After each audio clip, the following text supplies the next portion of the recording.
ادب ایک جزوی طرز عمل کا نام نہیں ہے، ایک ٹوٹیلٹی کا نام ہے، ایک کلی طرز عمل کا نام ہے جو پوری کی پوری شخصیت کو سنوار دیتا ہے، جو انسان کی پوری سیرت کو سنوار دیتا ہے۔ ساری خوبیاں ہر جگہ یکساں قائم ہوں اور اعتدال کے ساتھ قائم ہوں، یکساں ہر جگہ ہر وقت ہر ایک کے ساتھ برتاؤ میں۔ تو جب یہ کیفیت پیدا ہو جائے تو اس بیہیویئر کو اور طرز عمل کو ادب کا نام دیتے ہیں۔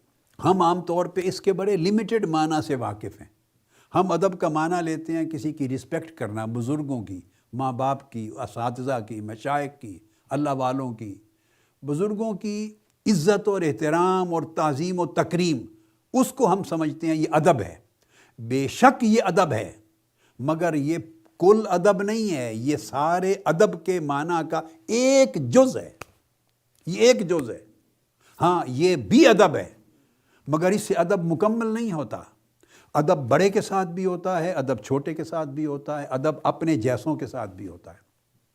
ادب طاقتور کے ساتھ برتاؤ میں بھی ہے، ادب کمزور کے ساتھ برتاؤ میں بھی ہے، اپنے سے اونچے کے ساتھ برتاؤ میں بھی ادب ہے، اپنے سے نیچے والے کے ساتھ بھی برتاؤ میں ادب ہے، دوست کے ساتھ برتاؤ میں بھی ادب ہے، دشمن کے ساتھ برتاؤ میں بھی ادب ہے، جانوروں کے ساتھ برتاؤ میں بھی ادب ہے، اللہ کی ہر مخلوق کے ساتھ برتاؤ، اگر وہ برتاؤ خوبصورت ہے اللہ کی مخلوق کے ساتھ تو وہ ادب ہے۔ مخلوق کے ادب میں سب سے اونچا ادب اولیاء اور صالحین کا ہے، اور ان سے سب سے اونچا ادب رسول پاک صلی اللہ علیہ وآلہ وسلم کا، انبیاء کا ادب ہے۔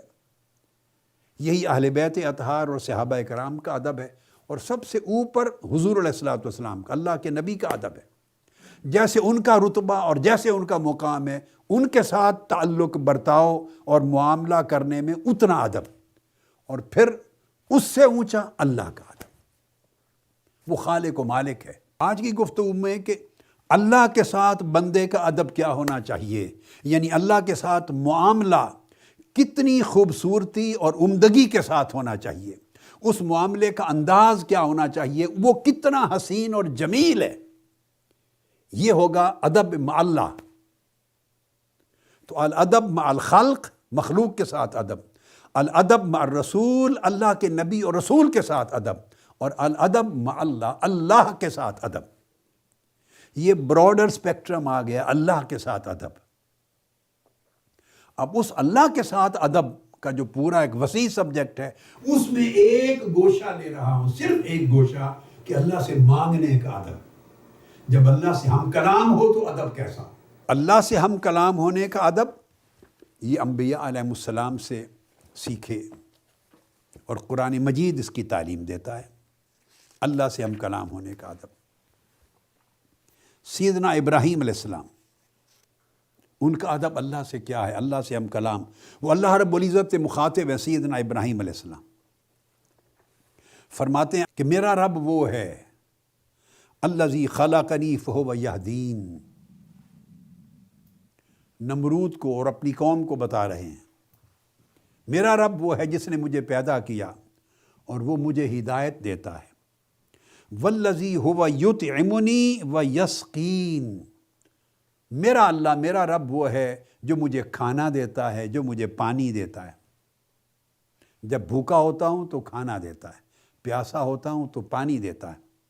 وَإِذَا مَرِضْتُ فَهُوَ یشفین، اور جب میں مریض ہو جاتا ہوں تو مجھے شفا دیتا ہے۔ اب ادب دیکھیے اس میں کیا ہے۔ پہلے فرمایا میرے رب نے مجھے پیدا کیا اور وہ ہدایت دیتا ہے، پھر فرمایا وہ مجھے کھانا دیتا ہے، اپنا ذکر کہیں نہیں کیا۔ یطعمنی، وہ مجھے کھانا دیتا ہے، ویسقین، وہ مجھے پلاتا ہے۔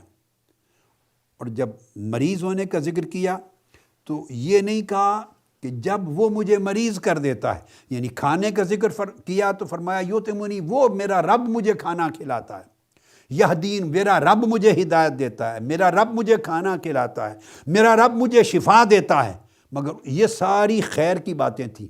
جب مرض کا ذکر آیا، یہ نہیں کہا کہ جب میرا رب مجھے مریض کر دیتا ہے تو شفا دیتا ہے، نہیں، مریض ہونا اس کے اندر چونکہ نقص کی بات ہے، وہ اپنے مولا کی طرف منسوب نہیں کی۔